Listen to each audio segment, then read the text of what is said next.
शिवाय। ओम नमः शिवाय। ओम नमः शिवाय। शिव महापुराण छठवीं कैलाश संहिता 18वां अध्याय शिष्य बनाने की विधि। शौनक जी बोले, इस परम रहस्य को सुनकर वामदेव जी ने महेश्वर के पुत्र से क्या कहा। वे वामदेव जी तो बड़े ही धन्य हैं कि जिनके द्वारा इस परम पावनी कथा की उत्पत्ति हुई है। तब मुनियों शिव प्रेमियों से बोले, हे मुनियों, अब आप सब महादेव जी के भक्त धन्य हैं जो इस प्रकार लोकोपकार कर रहे हैं।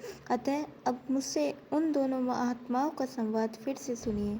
तब वामदेव जी ने स्कंद जी से पूछा, हे भगवान, हे सरतत्व विशारद षटमुख जी, अब आप मुझे संप्रदाय के उस ज्ञान को बतलाइए जिससे कि उपदेश बिना जीवों को भोग मोक्षादि की सिद्धि नहीं प्राप्त होती और जिन्हें उपदेश का अधिकार भी नहीं है।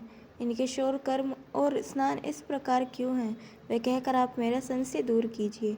यह सुनकर स्कंद जी बोले, हे वामदेव जी, अब मैं एक परम तत्व आपसे कहता हूँ, ध्यान देकर सुनो।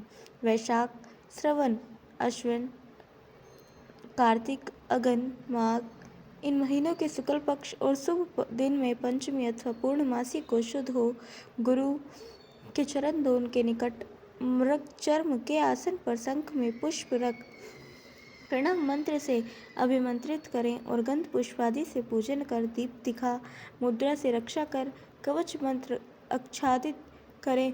फिर अंक के विधान से उत्तम मंडल कर उसे सुगंधित पुष्पों से पूजें। आधार को शोधें और फिर उस पर शुद्ध घट रखकर सूत से लपेट कर उसमें सुगंधित जल भरें।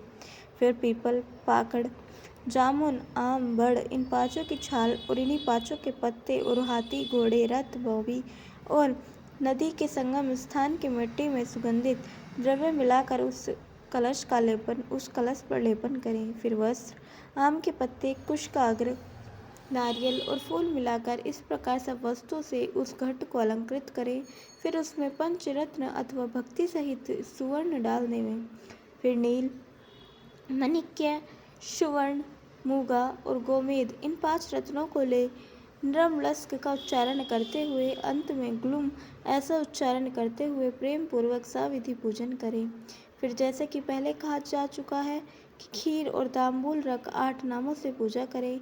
इस प्रकार गुरु की कृपा से निर्मल आत्मा हुए। फिर गुरु अपने ऐसे शिष्य को हम शिष्यो हम मंत्र का उपदेश दे कि आदि में होम के अर्थ सहित आत्मा स्वयं शिव है। इस प्रकार गुरु उपदेश है। यह सोचे कि वह मैं शिव हूँ। फिर वह शिष्य को भस्म का परोठा ज्ञान दे और सादर उसका तात्पर्य इस प्रकार 22 वाक्यों में समझावें।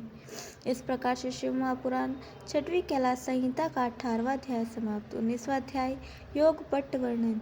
स्कंद जी बोले, तब गुरु इस प्रकार कहे कि ब्रह्म हूँ, वह तू है, आत्मा ही ब्रह्म है, सारा जगत ईश्वर से अधिष्ठित है, मैं ही प्राण हूँ, आत्मा ही ज्ञान है, प्रज्ञानात्मा अर्थात जो यहाँ विरत अविषय से वह परे है, वही तुम्हारा आत्म अंतर्यामी है।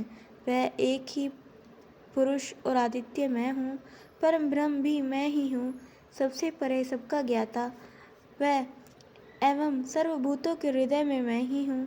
तत्व और पृथ्वी का प्राण मैं ही हूँ, जल का और तेज का भी प्राण मैं ही हूँ, वायु और आकाश का भी प्राण मैं हूँ, त्रिगुण का भी प्राण हूँ, सर्वात्मक एक आदित्य मैं हूँ। यह सब कुछ पर ब्रह्म रूप ही है। मैं सभी मुक्त स्वरूप हूँ। जो यह है वह मैं हूँ और हंस भी मैं ही हूँ। इस प्रकार सबका ध्यान करें। यह कहकर स्कंद जी ने वामदेव को शौर तथा स्नान की विधि बतलाई। इस प्रकार से शिव महापुराण छठवीं कैलाश संहिता का 19वां अध्याय समाप्त। बोलिए उमापति महादेव की जय। कल हम सुनेंगे 20वां अध्याय यति की शौर क्रिया तथा स्नान आदि विधि एवं 21वां अध्याय योगियों के मरने के बाद की क्रिया। तब तक के लिए जुड़े रहें। हर हर महादेव।